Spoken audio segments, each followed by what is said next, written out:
이사야 18장 4절 말씀 봉독합니다. 이사야 18장 4절 말씀 같이 봉독합니다. 여호와께서 내게 이르시되 내가 나의 처소에서 조용히 감찰하니 죄인은 일광 같고 가을 더위에 운무 같도다. 아멘. 아멘. 오늘 말씀은 여호와께서 조용히 감찰하신다는 제목으로 은혜 받기로 합니다. 아수르와 부스 왕조가 활발한 외교 활동을 통해서 그리고 침략 전쟁을 통해서 이웃 나라들을 고통스럽게 하고 또 이스라엘과 유다를 망하게 하고 그런 것을 행동을 하는 것을 하나님께서 간섭하지 않고 가만히 지켜보신다, 이 말씀입니다. 여호와께서 선지자에게 말씀하셨다고 했습니다. 여호와께서 내게 이르시되 라고 했습니다. 아수르가 고대 근동 여러 국가들을 침략하고 약탈하는 상황으로 세계가 혼란에 빠지게 되었습니다.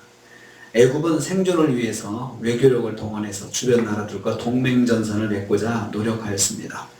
최강대국의 기세 앞에 고통스러운 삶을 살고 있는 근동의 상황을 볼 수가 있습니다.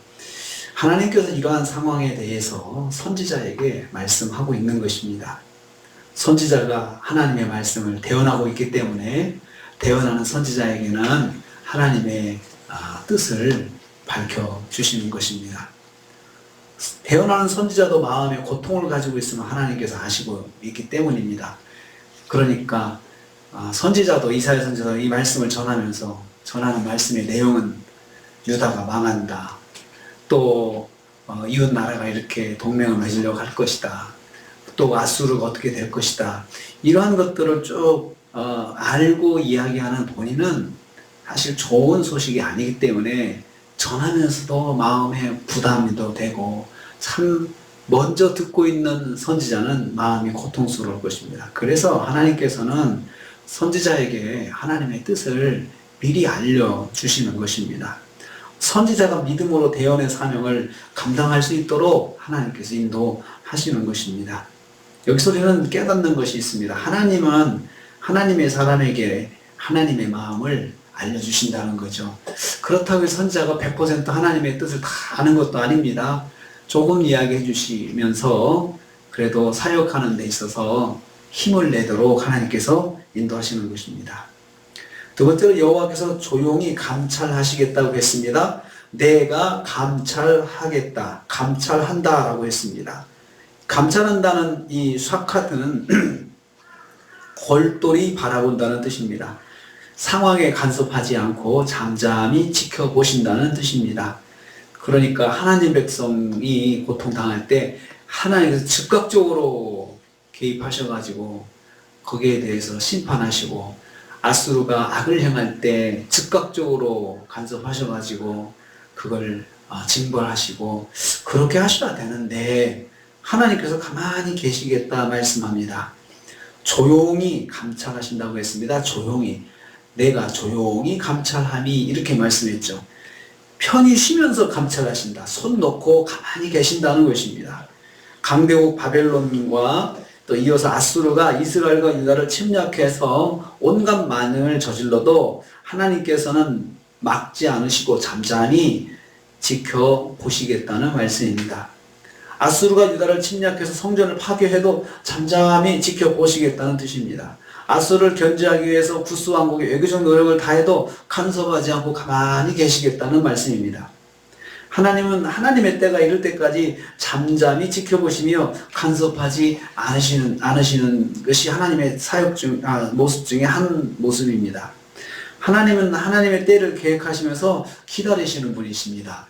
그러니까 우리에게도 만약에 우리가 악을 행할 때마다 뭔가 우리가 넘어지고 실수하고 작은 죄를 범하고 또 그럴 때마다 불순종할 때마다, 그때마다 하나님 만약에 개입하신다 생각해 보세요. 우리가 한마디도 함부로 말을 못할 것입니다. 그냥 두려워서 한 발짝도 못 갈 것입니다. 내가 혹시 잘못 가가지고 하나님께서 또 나를 또 징계하시면 어떡할까? 오늘 하루 얼마나 많이 내가 또 징계를 받을까? 두려워가지고 꼼짝 못할 것입니다. 근데 하나님께서 가만히 지켜보신다는 거죠.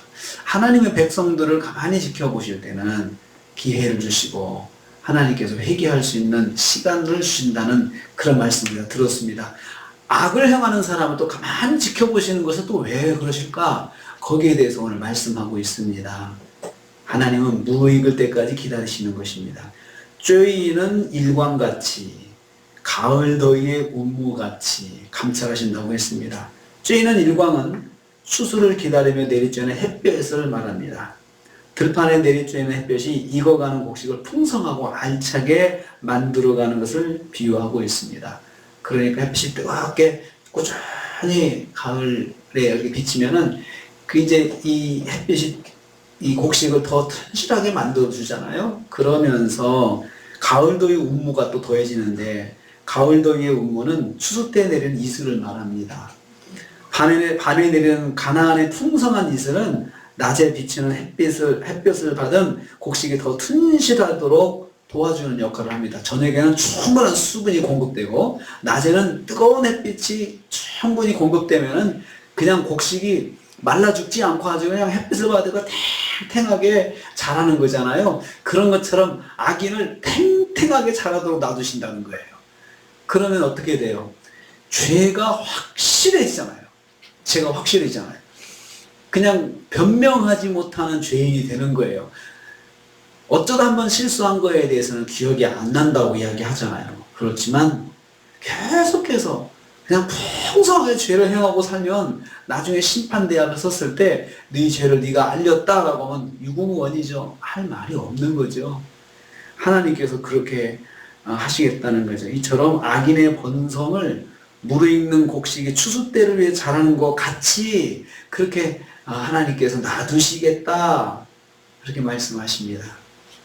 심판 때를 위해서 놔두신다는 것입니다. 그래서 악인이 번성하는 것 추수 때에 곡식이 넉넉하게 튼실하게 자라는 것처럼 악인이 그렇게 튼실하게 악을 행하면서 그렇게 그 죄악이 이렇게 쌓이는 것을 부러워하지 말아야 됩니다. 그 부러워할 필요가 없습니다. 심판 때에 확실하게 심판받기 위해서 하나님께서 조용히 감찰하시는 것이기 때문입니다.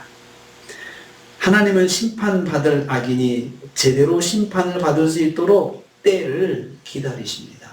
그냥 넉넉하게 충분하게 악을 행하도록 가만히 놔두십니다. 하나님께서 그래서 심판 앞에서 확실하게 심판합니다. 분명하게 심판하십니다. 빠뜨리지 않고 심판하십니다. 그래서 죄인이 자기 죄에 대해서 그냥 아무 변명하지 못하도록 하나님께서 그렇게 하신다는 것입니다. 아수르도 나중에 심판을 하시죠. 하나님께서 하루 저녁에 멸망하게 한다고 우리가 묵상했습니다. 그렇게 하나님께서 멸망시켜도 그들은 할 말이 없습니다.